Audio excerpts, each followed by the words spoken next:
बिस्मिल्लाहिर्रहमानिर्रहीम। अस्सलाम वालेकुम। उम्मीद है आप लोग खैरियत से होंगे। आज हम लोगों ने एक्सरसाइज 1A का क्वेश्चन नंबर 3 से स्टार्ट लेना है, क्योंकि पहली वीडियो में हम लोगों ने आप लोगों को क्वेश्चन नंबर 1 और क्वेश्चन नंबर 2 अच्छी तरह से और डिटेल से समझा दिया था। आज हम लोगों ने क्वेश्चन नंबर 3 स्टार्ट करना है, तो उसका मैं फर्स्ट पार्ट स्टार्ट करती हूँ। आप लोग देख लें, उसको अच्छी तरीके से समझ लें, तो इंशाल्लाह आप लोगों को समझ आ जाएगी। तो क्वेश्चन स्टार्ट करते हैं। इसमें है डायरेक्टली प्रोपोर्शनल। डायरेक्टली इसकी वैल्यू भी दे दी, वाई की वैल्यू भी दे दी, और ये हमारा फार्मूला है। अब हमने आगे जो क्वेश्चन करना है, तो इसका फर्स्ट पार्ट हम देखते हैं। फर्स्ट पार्ट को हम करने की कोशिश करते हैं कि an equation connecting X and Y. X की वैल्यू भी हमारे पास आ गई, वाई की भी आ गई, और फार्मूला भी हमारे पास है। अब हम फर्स्ट जो है इसका स्टेप वो करेंगे। फर्स्ट क्वेश्चन जो उन्होंने पार्ट दिया हुआ है, उसमें पूछा है कि an equation connecting X and Y. तो कनेक्टिंग एक्स एंड वाई ये हमने मालूम करना है। तो सबसे पहले हम इस तरह करेंगे कि ये इनकी वैल्यू एक्स और वाई की वैल्यू, और ये इसी को देख के आगे क्वेश्चन करना है। सबसे पहले हमारे पास क्या है, ये फार्मूला है, ये लिखेंगे हम। हमारे पास फार्मूला है एक्स के वाई। तो x की वैल्यू हमारे पास क्या है, 4.5 है, ये हम लिख लेंगे यहाँ पे। इक्वल k की वैल्यू हमने अभी मालूम करनी है, हमें मालूम नहीं है, और y की वैल्यू क्या दी है, 3 दी है। ठीक है, तो जब अब हम इसको पहले हम इसके साथ मल्टीप्लाई करेंगे 3 को, फिर आगे क्वेश्चन करेंगे। 4.5 इक्वल 3 को जब इसके साथ मल्टीप्लाई किया तो ये आ जाएगा 3k। तो अब इसको हम इस साइड पे लेके जाएंगे, मल्टीप्लाई करेंगे इसके साथ, तो ये k इधर रह जाएगा और ये जाके इस साइड पे डिवाइड हो जाएगा। 4.5 बाय 3 आ जाएगा। ओके, अब हमने इसको कटिंग करना है। अगर कटिंग होता है तो कटिंग करें, अगर नहीं होता तो फिर आप इसको डिवाइड करेंगे। तो अब ये कटिंग हो रहा है तो कटिंग करेंगे। 3 1 3, 3 1 3, तो इसके अंदर पॉइंट है वो लगेगा, और ये 1 इस साइड पे गया तो 3 5 का 15 आ जाएगा। तो यानी कि हमने जो मालूम किया है वो आ गया हमारे पास। k का मालूम जो किया है वो है 1.5। ये हमने फाइंड किया है k की वैल्यू। अब हम इसको लिखेंगे, किस तरीके से लिखेंगे, अब हम इसको इस साइड पे, तो जैसे ये फार्मूले के तहत हमने लिखना है x बराबर, तो ये 1.5 y आ जाएगा। ठीक है, ये फार्मूला था ना, फार्मूले के तहत हमने क्या मालूम किया है, k की वैल्यू मालूम की है। तो ये हमने k की मालूम करके तो हम इसको इस फॉर्म में लिखेंगे। ओके, ये हमारा फर्स्ट पार्ट कंप्लीट हो गया है। उम्मीद है आप लोगों को अच्छी तरीके से समझ आया होगा। मैंने आपको पहले फार्मूला इसीलिए समझाया है कि जब आप इस फार्मूले को, इस इक्वेशन यानी कि प्रोपोर्शनल की इस साइन को आपके जहन में होना चाहिए कि जब डायरेक्टली प्रोपोर्शनल पूछना है तो ये साइन आपके जहन में होना चाहिए। और इसको हम कैसे चेंज करते हैं वो मैंने बता दिया कि इक्वालिटी की शेप में जब लेके आते हैं तो वो इक्वल k आ जाएगा।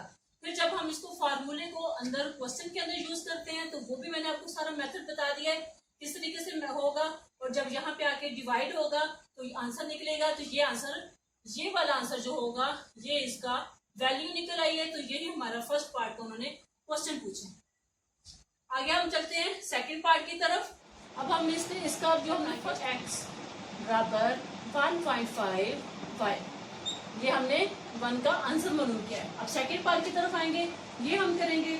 यहाँ पे उन्होंने पूछा है द वैल्यू ऑफ x, यानी कि x की वैल्यू मालूम करनी है व्हेन y बराबर, y की वैल्यू उन्होंने दे दी है 6। ठीक है, y की वैल्यू उन्होंने 6 दे दी है और x की वैल्यू हमने मालूम करनी है। तो वही फार्मूला जो यहाँ यूज किया था वही फार्मूला हम यहाँ पे लेके आएंगे। फार्मूला क्या था, x बराबर k y। ओके, अब x की वैल्यू हमने मालूम करनी है, इसलिए इसको वैसे का वैसे लिखा जाएगा। k की वैल्यू हमारे पास क्या मालूम की थी हमने, 1.5। तो y की वैल्यू उन्होंने क्या दी हुई है, 6 दी हुई है। तो इसका यही साइन है कि k और y है ना, इन दोनों को जब कंबाइन आपस में इकट्ठा लिखना है तो ये साइन लाजम बोर्ड ये लगा देंगे, ताकि बाद में ये मल्टीप्लाई खाएगा तो ये खत्म हो जाएगा। अब x का ऐसे आ जाएगा, तो इसके अंदर इन दोनों को आपस में हम मल्टीप्लाई करेंगे। जब ये दोनों आपस में मल्टीप्लाई खाएंगे तो यहाँ पे जो आंसर आएगा वो x की वैल्यू होगा। अब 6 को 5 के साथ किया, 6 5 का 30, तो ये पॉइंट आ जाएगा। 3 हमारे पास कैरी था, 6 1 द 6 और 3 9, तो ये 9.0 है। तो जब हम इसको लिखेंगे तो ये वैल्यू, इसके बाद की जो वैल्यू होती है वो फिनिश हो जाती है, तो यानी कि हमारे पास आंसर क्या आ जाएगा 9। अब x की हमने जो मालूम किया है यहाँ पे उसका दूसरे का लिख देते हैं आंसर, x बराबर 9। ये हमने सेकंड पार्ट की भी वैल्यू मालूम कर ली है। अब हम थर्ड चलते हैं, थर्ड की वैल्यू मालूम करते हैं कि उसमें अब उन्होंने क्या पूछा है। ओके, अब थर्ड पार्ट की तरफ हम आए। पार्ट में उन्होंने पूछा है द वैल्यू ऑफ y, तो x की उन्होंने वैल्यू हमें बता दी है x 12, ठीक है। अब वही फार्मूला यहाँ पे यूज होगा, x इक्वल टू के वाई, तो ये अब x की कीमत हमारे पास क्या है 12 आ जाएगा। k की हमने पहले मालूम की है, ये वाली है, तो ये आ जाएगी इधर 1.5, और y की हमने मालूम करनी है इसलिए y इधर आ गया। तो ये 12 वैसे का वैसे आ जाएगा, 1.5 जो है वो इसके साथ मल्टीप्लाई खाएंगे तो आ जाएगा 1.5 y। तो जब ये इस जाहिर इसके साथ करेंगे तो हमने वैल्यू y की मालूम कर रहे हैं, तो ये इस साइड पे आ जाएगा, तो y बराबर आ जाएगा 12 बाय 1.5। तो ये पॉइंट है, पॉइंट को आपने जब खत्म करना है तो जाहिर है जो जहाँ पे ये पॉइंट होता है वहाँ पे 1 आ जाता है, उसके नीचे 1 आता है और 0 आ जाती है पीछे। 1 हो तो 1 0, 2 हो तो 2 0, लेकिन यहाँ पे आप मजीद इसको नीचे नहीं हम लेके जाएंगे, इसके अगर ख़त्म करेंगे तो ये वैल्यू ऊपर आ जाएगी। अब यहाँ पे 1 आ जाएगा, ये ख़त्म किया, पीछे 1 है तो 1 0 आ जाएगी। अब ये देखें आपस में कट रहे हैं तो ये काट दें, नहीं कटते तो आपस में इनको मल्टीप्लाई करके आंसर निकाल लें। ये कट रहे हैं तो मैं इनको काट रही हूँ, 5 3 दा 15, 5 2 दा 10, 3 4 3 फिर इसके साथ कट रहे हैं, 3 4 दा 12, तो ये खत्म हो। अब ये 2 4 दा 8, यानी कि ये हमारे पास y की वैल्यू मालूम की है, तो ये हमारे पास आ गई है 8। ये थर्ड पार्ट का आंसर है, y की मालूम की है तो आ गया आंसर हमारे पास 8। उम्मीद है आप लोगों को अच्छे तरीके से ये क्वेश्चन मैंने आसानी आहिस्ता आहिस्ता हो रहा है कि चीज़ आपको समझाने की कोशिश की है ताकि आप लोगों को अच्छी तरह से समझ आ जाए। तो अब हम इससे आगे वाला जो क्वेश्चन है 4 वो स्टार्ट करते हैं। वो भी इसी तरीके से है, यही फार्मूला यूज होगा और इसी तरीके से स्टेप बाय स्टेप जब आप लोग करेंगे तो आप लोगों को आसानी से समझ आ जाएगी। अब हम आगे 4 क्वेश्चन स्टार्ट करते हैं। क्वेश्चन नंबर 4 है, इसको भी आप देख लें कि उसमें पूछा गया है कि if Q is directly proportional to P and Q की वैल्यू दी गई है 28 और P की वैल्यू दी हुई है 4 और Q की वैल्यू है 28, दी गई है 4 और Q की वैल्यू दी गई है 28। अब हमने जो इसका फर्स्ट पार्ट करना है उसमें उन्होंने वही डायरेक्टली प्रोपोर्शनल वाला मेथड यूज करना है। तो इसमें फ़र्क सिर्फ ये है कि यहाँ पे x और y था, यहाँ पे p और q यूज़ किया गया, बाकी ये फार्मूला वही यूज़ होगा। अब x की जगह पे q आ जाएगा, y की जगह पे p आ जाएगा। अगर आप पहले फर्स्ट पार्ट के क्वेश्चन को पढ़ें तो अगर उसमें q का पहले पूछा गया है तो आप पहले ये q का लिखेंगे, q की वैल्यू, फिर k और फिर हम लिखेंगे y की जगह पे p। अब ये वाला फार्मूला होगा, सिर्फ y की जगह पे p आ गए और x की जगह पे q आ गए, लेकिन मेथड वही है, तरीका वही चलेगा। अब q की वैल्यू क्या थी हमारे पास 28 है और k की हमने मालूम करनी है, तो ये p की वैल्यू है हमारे पास 4, ठीक है। अब जाहिर इसको मल्टीप्लाई करेंगे तो ये 28 वैसे आ जाएगा, 4 को इसके साथ किया तो 4k आ जाएगा। अब इसको अब इस साइड पे लेके आएंगे तो ये डिवाइड हो जाएगा, तो आ जाएगा 28/4k। अब ये 4 कट रहा है तो काट दें, अगर नहीं कट रहा तो फिर वही मैंने आपको बताया कि तकसीम वाला या डिवाइड वाला आप करें। 4 7 दा 28, तो ये हमारे पास k की वैल्यू मालूम हो गई है, k की वैल्यू है हमारे पास 7। तो ये अब हम इधर जब लिखेंगे तो यहाँ पे ये इसको चेंज कर लेते हैं फार्मूले को। यहाँ पे फार्मूला अब हमारा जो आया है वो फार्मूला चल रहा के टी, तो यहाँ पे अब हमने मालूम किया है Q का वैसे आ जाएगा, वैल्यू किसकी मालूम की है k की, तो k का 7 आ जाएगा और ये P आ जाएगा। ये हमारे फर्स्ट पार्ट का आंसर है।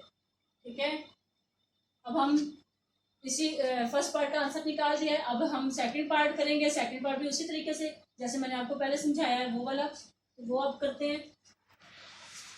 पार्ट जब स्टार्ट करेंगे तो उसकी हमने क्या फाइंड करना है, find the value of Q, और P की वैल्यू है 5, यानी कि P की वैल्यू ने जो बता दी है 5 है और Q हमने मालूम करनी है। तो फार्मूला लिखेंगे Q K P। Okay, Q का हमने मालूम करना है तो ये वैसे का वैसे आ जाएगा, और K की हमारे पास है 7 लिखेंगे, और P की हमने मालूम, P की है वैल्यू हमारे पास 5, तो ये लिख लेंगे 5। अब ये वैसे का वैसे आ जाएगा, और 7 5 का 35, ये तो नहायत आसान तरीके से निकल के आ गया है। Q की वैल्यू हमने मालूम किया है तो हमारे पास आ गई है 35। सेकंड पार्ट का आंसर आएगा 35। ओके, समझ आ रही है? आगे थर्ड अब हम थर्ड पार्ट की तरफ आ गए। थर्ड पार्ट पे भी उन्होंने पूछा है कि calculate the value of P when Q बराबर, Q की वैल्यू उन्होंने बता दी है 42 है।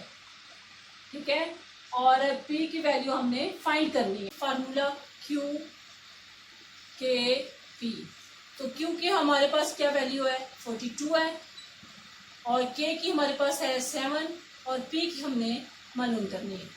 तो अब ये 42 वैसे का आ जाएगा, और 7 इसके साथ मल्टीप्लाई खाएगा तो 7P आ जाएगा, और 42 इधर है तो यही तरीका कि जब ये इधर आएगा तो ये इसके नीचे डिवाइड हो जाएगा। ठीक है, और P वैसे का वैसे आ जाएगा। अब इसको 7 6 का 42 आ जाता है, तो ये 6 जो है ये हमारी P की वैल्यू है। तो अब ये थर्ड का आंसर निकल आया है P की वैल्यू 6, ये हमारा थर्ड का आंसर है। तो इसमें एक चीज़ आपको और समझा दूं कि जब हमने ये निकालना है तो इसी तरीके से हमने निकालना है, लेकिन जब हम ये वेरिएबल जब लिखेंगे आंसर की सूरत में तब हम इसको इनकी जगह चेंज कर सकते हैं। जैसे मैंने अब चेंज करके लिख दिया P बराबर, तो आपने यहाँ पे भी ऐसे कर सकते हैं P इज इक्वल टू 6। ठीक है, तो ये जब भी हमने लिखना है तो वेरिएबल इस साइड पे आएंगे, तो ये जो है ये इस साइड पे रहता है। क्योंकि मैंने आपको पहले भी बताया है कि जब मैंने यहाँ पे लिखा है आंसर तो तब मैंने ये राइट साइड पे लिख दिए है Q और P, क्योंकि ये राइट साइड पे आते हैं। तो आगे जो हिंसे होते हैं, जो इनके वेरिएबल हमने मालूम किए होते हैं, वो हम लेफ्ट साइड पे ले जाते हैं। अगर करने में भी अभी ये लेफ्ट साइड पे आ रहे हैं तो कोई मसला नहीं है, आप क्वेश्चन को करते जाएं, लेकिन जब इनका आंसर लिखना है तब आप इनकी स्पेस को, आप इनकी जगह को चेंज कर सकते हैं। ओके, समझ आ गई है? उम्मीद है आप लोगों को अच्छी तरीके से मैंने कराने की कोशिश की है। उम्मीद है आप लोगों को समझ आ गई होगी। अगर आप लोगों को अच्छे तरीके से समझ आएगी तो लाजमी हमारे चैनल को लाइक करें, सब्सक्राइब करें, और मज़ीद भी इसको शेयर करें ताकि और भी बच्चे इसको दिखें, समझे। और क्योंकि ये चेंज हो गया है, बुक चेंज हो गई है, और बुक चेंज होने की वजह से अक्सर ऐसी चीज़ें हैं जो बच्चों को बिल्कुल समझ नहीं आ रही। अगर आते भी हैं तो वो कंफ्यूज रहते हैं कि ये कैसे हुआ है, किस तरह हुआ है। तो हम कोशिश करें कि आसान से आसान तरीके से करके दिखाएं ताकि आप लोगों को अच्छी तरह से समझ आए और उनके आंसर भी बिल्कुल सही निकलें। ओके, अब यहीं पे मेरा ये ख़त्म होती है। ओके, नेक्स्ट वीडियो में इंशाल्लाह फिर मुलाकात होगी। ओके, अल्लाह हाफिज़, बाय बाय।